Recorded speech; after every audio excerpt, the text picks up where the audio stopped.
Welcome, everyone. This is the PartsVu Xchange Talks Boating podcast. Here we chat about all things boating with marine industry professionals and enthusiasts who spend all the time they can out on the water. Hi, this is Tanya Becker, and I'm your host for today's episode of PartsVu Xchange Talks Boating. I'm so happy to be joined by Monica Pepe from the Whale and Dolphin Conservation, or WDC. Monica works on WDC's safe boating programs as a policy manager. WDC works to protect whales and dolphins from the many threats they face through initiatives in outreach, policy, and science. While WDC's mission is to protect whales and dolphins, and protecting these majestic animals is obviously critically important, we're also going to chat about keeping recreational boaters and their boats safe. The reality is, a collision with any size boat can severely kill or injure a whale. Also, collisions with 80,000-pound to 150,000-pound animals will not end well on the people or property side of the equation. On the Atlantic coast, people and marine life, including whales and dolphins, must coexist. So let's get to it. Thanks so much for being here, Monica. Thank you for having me. It'll be a fun conversation. Could you first provide a bit of an overview of the Whale and Dolphin Conservation, the work the organization does and the work you do personally? Sure. So Whale and Dolphin Conservation is the leading global charity dedicated to the conservation of whales and dolphins. So we are international. We have offices in 4 different countries, and our North American office, where I'm based out of, is in Plymouth, Massachusetts. So each office focuses on slightly different issues and species depending on where we're located. Where we are, we're mostly focused on issues pertaining to whale species in the Atlantic. But I would be remiss if I didn't mention that I do have a colleague who works out on the West Coast. She's based in Oregon, and so she heads up some of our conservation work out there, specifically pertaining to southern resident orcas. So most of what I'll talk about today is focused in the Atlantic. So we have species here that migrate from Canadian waters all the way down to the Caribbean. And that's where we tend to focus a lot of our work on issues that affect these animals. And really, our work boils down to 3 main topics, and those are outreach, policy, and science. And especially what we try to do is connect those 3 things. So we're either collecting data or using sound science to inform our outreach and policy work. So when I say policy, that is trying to increase protections for whales and dolphins, and working with other stakeholders and influencing policymakers to increase those protections. And then, of course, outreach is pretty broad-reaching to communicate to a wide variety of audience segments through a number of different programs that we implement. And so my work is focused mostly on the outreach side of things, and in particular for the safe boating programs that we implement here out of our North American office. So talking about boater interactions with whales, a variety of different boating segments ranging from commercial whale watch companies to sailors and recreational power boaters. What are the primary species there in the Atlantic that you're focused on? So the main one for us is the North Atlantic right whale. They are a critically endangered species with population currently less than 350 animals. They had seen a spike in the late 90s, early 2000s. They were doing pretty well at that point on the upward trend, but since then they started to decline a bit again. So we spent a lot of our time focusing on that species, but some of the conservation measures that are in place to protect right whales also have impacts for other species like humpback whales, who are usually the target of whale watching activities. And we also have endangered finback whales and sei whales in the Atlantic as well. So kind of trying to protect all of the different species, but really, like I mentioned, focusing on the North Atlantic right whale, who's in most dire need of our help. Yeah, the efforts required to protect whales and dolphins are complex, and we, of course, all need to play our part. I mean, these are incredible animals. PartsVu Xchange Talks Boating listeners are mostly recreational boaters, so we're going to talk about issues, laws, protections, procedures, in that context. So, recreational boaters, whales, dolphins, what problems arise as we coexist with one another? Yeah, so the main problem is that boaters and whales are just trying to go about their day and get to where they're going. And then the issue there is that boaters and whales are overlapping in those regions of the ocean. So whales are what we call cosmopolitan. They are found all over in all the world's oceans. They can be found in a lot of different parts of the oceans as well, and even make their way into gulfs and rivers sometimes. So they can be found anywhere. And whales are not trying to hit boats. Boaters are not trying to hit whales, at least not that we're aware of. I would hope that's not the case. It's not safe to even, attempt to go too close to a whale. So ultimately, I mean, from our perspective, we're seeing that it comes down to a knowledge gap in a lot of cases, and that's nobody's fault. But that's exactly why I'm here talking with you today, is to try to get the word out there. So, depending on where you're boating, there are a number of different factors to consider.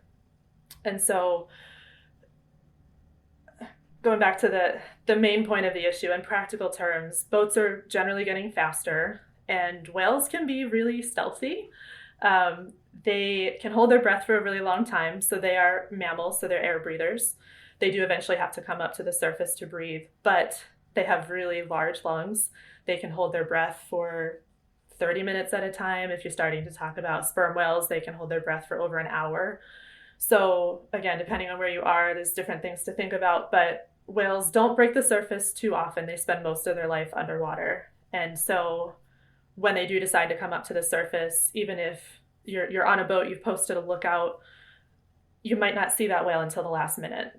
And so it's, you kind of want to have a quick reaction time when possible, but the whales definitely don't make it easy. And so, there's a lot more pressure for the boater to do everything that they can to keep themselves safe and also the whales. And safety is really a huge factor. A lot of times, these whales can be over 50 feet in length, the largest being the blue whales, who can be up to 100 feet in length. So in a lot of cases, those whales are going to be bigger than the boats. And you can just imagine, even if you're not traveling at a high rate of speed, that an impact between a whale and a boat can be devastating for the boaters, for the boat itself, and also for the whales. It's interesting that you mentioned how that boats are faster. I mean, the outboard engine horsepower that's being developed by the engine, the outboard motor companies it's incredible. I mean, this is kind of the lives that PartsVu lives every day. I mean, when a boat with quad 350 horsepower engines on the back of a 40-foot boat, I mean, the boat is moving. Fast. Yeah, and unfortunately, there have been a number of cases now of collisions between boats and whales, and it doesn't usually end well for anybody. I mean, if you do a quick Google search, you'll see a number of articles with boats that have had to ground. We've seen it out there. Here, we had interns out on a whale watching vessel, and a boat blew out 2 of their 3 engines when they collided with a whale. So yeah, aside from the safety perspective, I don't think anyone wants to pay those repair bills either. So what are some of the laws that boaters should be aware of? So there's a combination of guidelines and laws that aim to keep everybody safe. So again, kind of depending on where you are, NOAA Fisheries is the one who creates the regional guidelines for whale watching. Even if you're not whale watching, though, following those guidelines will help you to navigate safely around a whale. So essentially, in terms of the guidelines, they are voluntary. They apply to most whale species. And the main thing to remember is that you don't want to get within 100 feet of a whale. And if you can keep a greater distance, that's even better, especially if you're just seeing the whale and you need some time to kind of figure out what the situation is. So the idea is that if you're keeping 100 feet of distance and you're slowing down the closer you get to a whale, that gives the whale more time to navigate as it wants to. But it also gives you more reaction time if the whale were to change course or, approach your boat more closely. In terms of laws or regulations, I mentioned the North Atlantic right whale previously. They are a critically endangered species. They are the one species in the Atlantic who have applicable federal regulations. And that stipulates that you can't get within 500 yards or 1,500 feet of a right whale. And that is by air or by boat. So if anyone's flying a drone, it applies to drones as well. So maintaining a 1,500-foot altitude. And in certain times of the year, in certain areas where we know that there's a lot of vessel traffic and also a high likelihood of North Atlantic right whales being present, there are what are called seasonal management areas, which essentially are designated regions, usually entering busy shipping ports, but also in the right whales' known calving and feeding grounds in U.S. waters. In those regions, any vessels that are larger than 65 feet in length are required to slow down to 10 knots. Again, the idea just being that if you're going slower, you have more of a chance to avoid the whale's path and vice versa. So those we hope have been helpful in avoiding collisions. We know that based on data that was released by NOAA Fisheries, it actually slowing your speed to 10 knots does reduce the chances of a collision being fatal for a whale by up to 80 to 90%. So it does make a huge difference. And I mentioned, the vessel size being a factor in that, 65 feet or larger being required to slow down in those areas. But it's highly recommended that boats of all sizes slow down to 10 knots, because even the smaller boats can, again, be at risk themselves if there were to be a collision, but they can also incur serious injuries to the whale too. Are there particular, the whales have migratory patterns. Are there particular times of the year that boaters need to be more mindful, or, specific areas in waters that are of greater risk or of potential encounter? Yeah, so the short answer is yes. The long answer is that is actually kind of part of the problem, in that whales will always beat the exception. Like everything we think we know about whales, there's always a whale out there who's going to prove us wrong. So in talking about North Atlantic right whales, there have been a couple of occasions recently where mothers with their calves have gone into the Gulf of Mexico.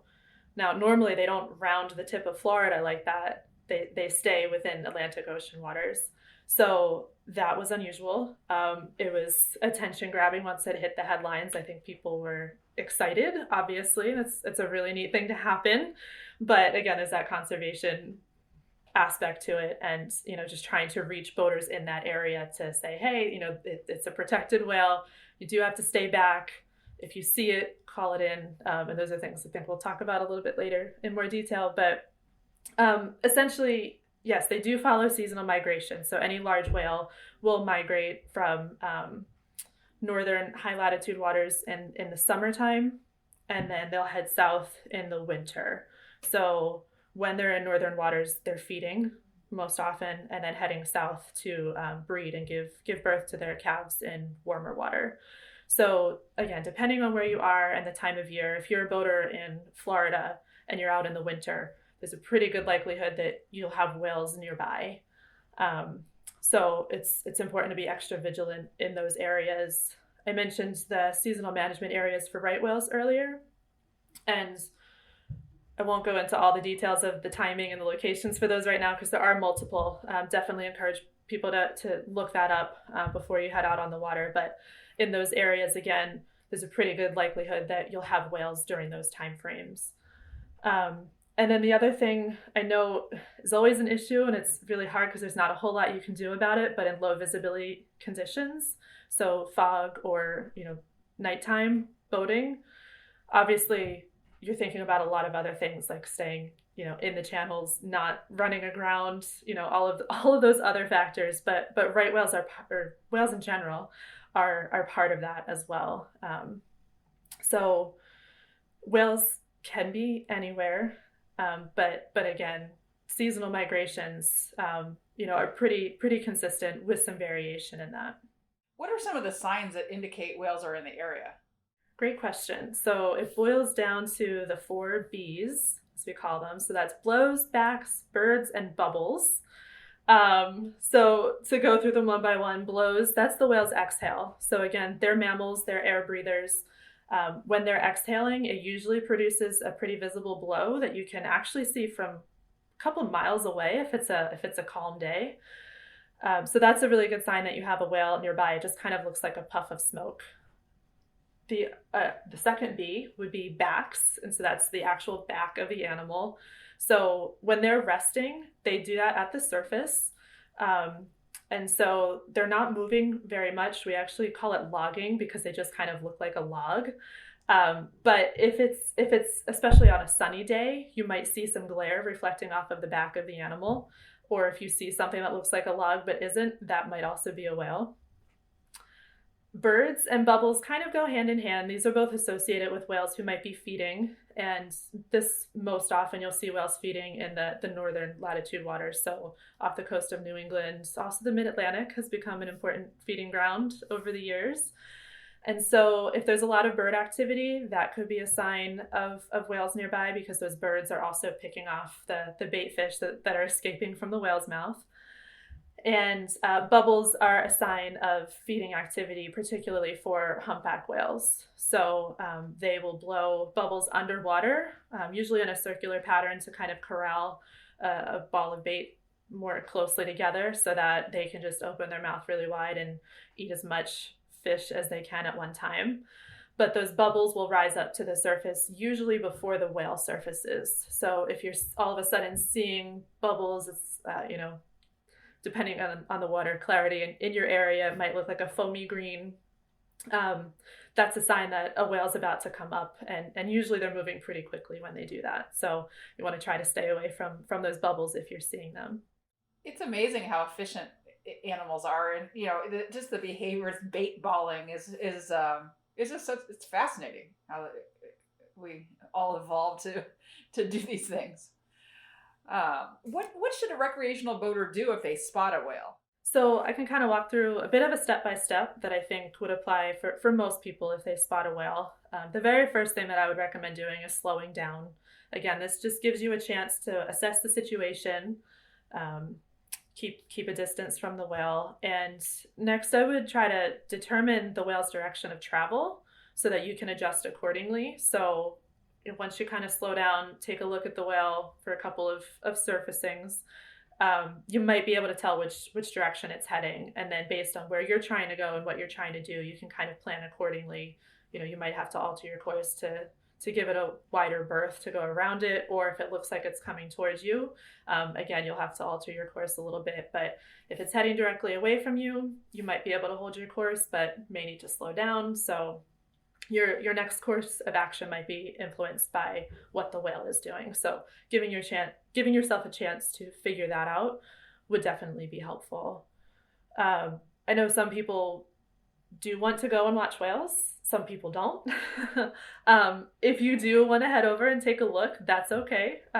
Whales are public space. Anyone can and should take a look. I think they're awesome, obviously. But again, remember the guidelines say to not get closer than 100 feet. So try to maintain that space if you can. Sometimes it helps to think of it in boat lengths too. Do a little bit of quick math in your head. So if you're on a 30-foot boat, try to keep a little more than 3 boat lengths away. You always want to parallel the course of a whale if you're watching it. And there's a couple of reasons for that. One is to make sure that the whale doesn't have to change its course and its natural behavior. We want to give them the space to do what they want to do. But that also ensures that if you're running parallel, that you're not risking crossing their path or having that collision happen. You do want to avoid cutting off their path of travel. Again, a couple reasons for that, but to avoid a collision. And also, if you're letting the whale continue what it wants to do, a lot of times they're pretty consistent with their behavior for the most part. So if you're changing that behavior, they become a little bit more unpredictable, and it might be a little bit more difficult to operate safely around them once they start to do that. And then lastly, I highly recommend using your VHF radio to communicate with other boaters who might be nearby, especially if it looks like other people want to also come in and take a look at the whale. You can kind of coordinate and make sure that you don't have more than one boat that's really close to it at a time. But also, if you see a boat that's heading at a high rate of speed but not too far off, it might be a good idea to just let them know that there's a whale there and that they just want to be aware of that. That makes tons of sense. With the right whale, whales, I mean, there needs to be, I mean, as you said earlier, a larger berth. And, what do you do if you encounter a right whale and you need to get away, but, not wanting to, move unpredictably and without understanding the whale's, path and so forth? Yeah, that's a great question. And I should mention too that it might not be easy to figure out the species of whale that you have nearby. Totally understand that. It's good to kind of do a little bit of research ahead of time so you know if there's a possibility of seeing a North Atlantic right whale in your area, or just know what to look for to identify species. But it has happened. I mean, it's happened to researchers and whale watchers. Again, these whales can hold their breath for a really long time. So you might be underway and have a right whale come up within that 500 yards, 1,500 feet of you. So in that case, again, you want to just kind of assess what direction the whale is traveling. Slowly but safely start to make your way away from that whale. If they come up right behind you, or they look like they're going to be pretty close to spinning propellers, the best thing to do in that case is just to cut your engines and idle for a little bit until that whale, gives you a little bit of space, enough that you can safely move away. So it kind of depends on the situation. I would also encourage everybody, if you maintain a logbook, to make a note in your logbook of that happening, just in case there's somebody out there that saw the incident and thought you might have been in the wrong. You can have that note to say exactly what happened, that you followed all of the regulations and the guidelines to create that space again. The logbook is an excellent point. What about being out there and spotting a whale that might be entangled in fishing net or fishing line, or maybe in distress for some reason? What should a boater do? The best thing a boater can do in that situation is to call their regional hotline number to report those sightings. Those are hotlines that are monitored 24/7 and will connect you with trained and permitted responders in that region. So it can be really dangerous for both the human and the whale for someone without experience, in disentangling whales to intervene. And even those who do have experience, it's always has the potential to be a dangerous situation.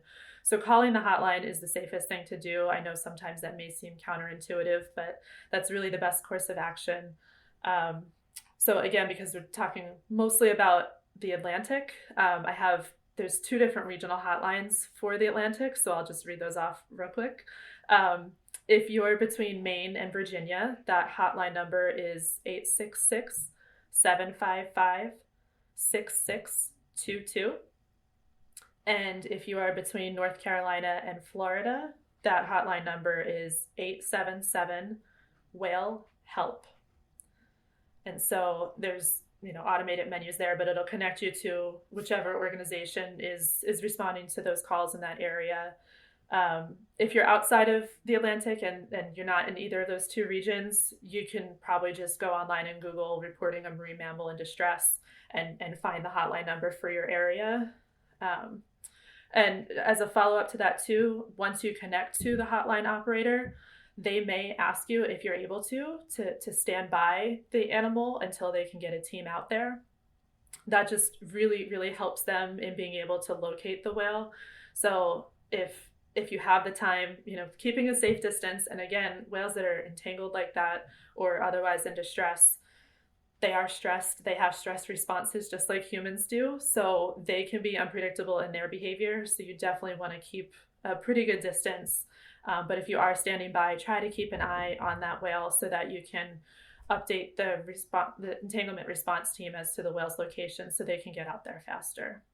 I will include those hotline numbers in the show notes as well for people, so they, if driving or whatever people are doing while listening to this, they're not trying to write it down. So that those numbers will be in the show notes.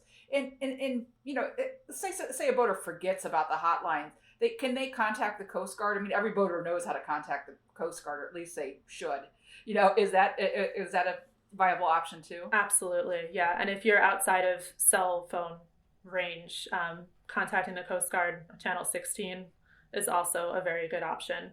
So they will also relay to the responding agencies, or they may be able to come out if they're nearby and stand by the whale. But yes, the Coast Guard is always an option for that too. Thank you for reminding me of that. No, of course. But I think the key here is absolutely, I mean, there have been reports of this, people trying to disentangle or help the whale, help in quotation marks, the whale themselves. And that's absolutely what should not happen for, as you pointed out, for human and animal health. Yeah, absolutely. I know it's so hard if you're seeing an animal that is in distress. Like for a lot of us, that instinct is to intervene. There's a lot of semantics to it, but whales are very powerful animals. They're not malicious. We don't think that they've ever intentionally attacked a human. But again, when they're stressed out, they're reacting in different ways. They also don't know if someone's there to help them. So, if a whale has line tangled around its tail and you go to try to cut that, one thrash of that tail can be fatal for somebody. So not worth risking your own life under any circumstances. And for the whales too, I mean, there's a North Atlantic right whale mother with her calf, her newborn calf, off the coast of Florida. As far as we know, she's still down there right now. She has been entangled for, I think, about a year now. And researchers have been monitoring her this entire time. There's still a piece of line that's coming out of the side of her mouth, and they've made cuts previously. There was trailing line that they've cut off, but they make their decisions intentionally based on what they think will have the best outcome for the whale. And so in this case, their decision was that cutting the line all the way down so it wasn't trailing out of the mouth at all was not going to be in the best interest of the whale. So they're monitoring that situation. There is always a chance that the whale will be able to shed the line themselves. We know that happens pretty often based on the scarring that we see on animals who were never actually seen with an active entanglement. So, we always try to give them the benefit of the doubt that they'll be able to resolve some of it themselves and only intervene when necessary. I think to help the importance of conservation efforts resonate with people, I think it's helpful to talk about what would happen if the protected animals became extinct. Many of our listeners are avid anglers. They love to fish. What would happen to fish populations on the Atlantic if whale populations dangerously dwindled or went away altogether? This is a great question. One of my favorite things to talk about. We're going to take a little journey through the ocean ecosystem here for a second to piece those puzzle pieces together. So we refer to whales as ecosystem engineers, and they play a really critical role in fertilizing the ocean's microscopic plants, which are called phytoplankton. And those are the base of the ocean food web. So just like plants on land, those phytoplankton need both nutrients and sunlight to thrive. And so they're in the ocean, they're going to find that sunlight closer to the surface. So that's often where we find patches of phytoplankton. For them, nutrients can be hard to come by. Unlike plants on land, phytoplankton in the ocean don't have soil to root down into. So whales, thankfully, are taking their bathroom breaks at the surface. And when they're doing that, they are releasing nutrients. So now we have a situation where whales putting nutrients out into the same part of the ocean at or near the surface where we have a lot of phytoplankton. So that creates a really productive environment for the phytoplankton. That phytoplankton is also responsible for giving us about 50% of the oxygen that we breathe. So obviously, big benefit there. And then they're also, again, the base of the marine food web. So it benefits anglers to have whales out there taking their bathroom breaks at the surface because the whole food web and all of the different fish populations become more productive if there's a strong base of phytoplankton that are thriving. And so, again, the whales play a really critical role in making sure that there is enough phytoplankton out there to be giving us oxygen to breathe and sustaining all of the various fish populations that are also relying on phytoplankton. That's awesome. I mean, it's really helps to, I think, tie this conversation together. And it also reminds me, I think there's a children's book that everybody poops. Yeah. I remember reading, my nieces and nephews used to love that book. So it's... Yeah, it's kind of a fun, silly thing to talk about, but it is super important. And because whales are so massive, they're releasing a lot of nutrients at one time. And the other thing I'll mention too about it is that they're, as whales are migrating, like I mentioned before, they're taking these long distance migrations. And so they are pooping throughout most, if not all of that journey. So they're also spreading those nutrients to other habitats along their migration. So it's not just centralized to the areas where they're actively eating and processing food through their stomachs, but it's having a longer lasting impact and reaching other parts of the ocean as well. So they're really responsible for cycling those nutrients throughout various parts of the ocean.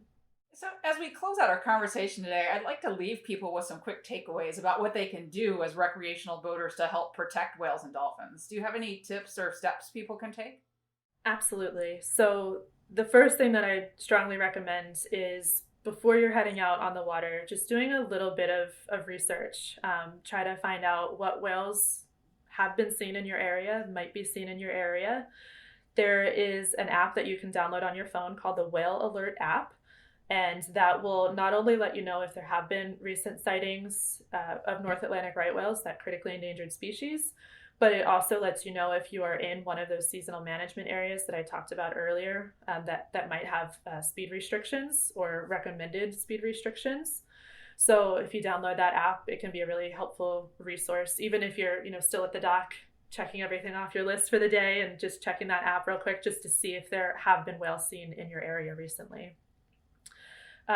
We are also actually working on an online self-guided course that boaters can take to learn everything that I've talked about today, learn in a little bit more detail on your own time online.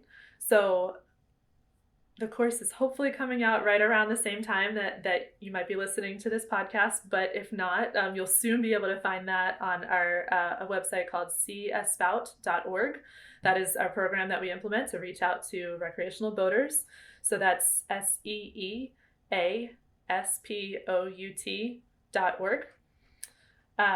So you'll find not only the course, but also other resources for safe navigation around whales on that website.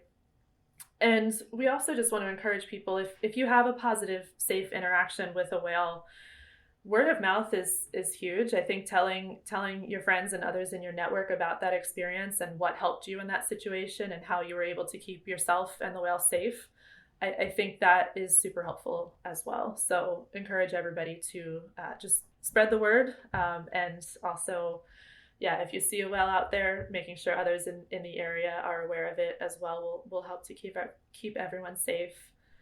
And if I can, actually, just a little bit of a plea to those who are listening, we're always looking for new ways to reach the recreational boating community with this information. So if you have any suggestions or ideas that you want to share with us, we'd be super grateful for that. You can send us an email at contact@whales.org or reach out to us on our social media pages.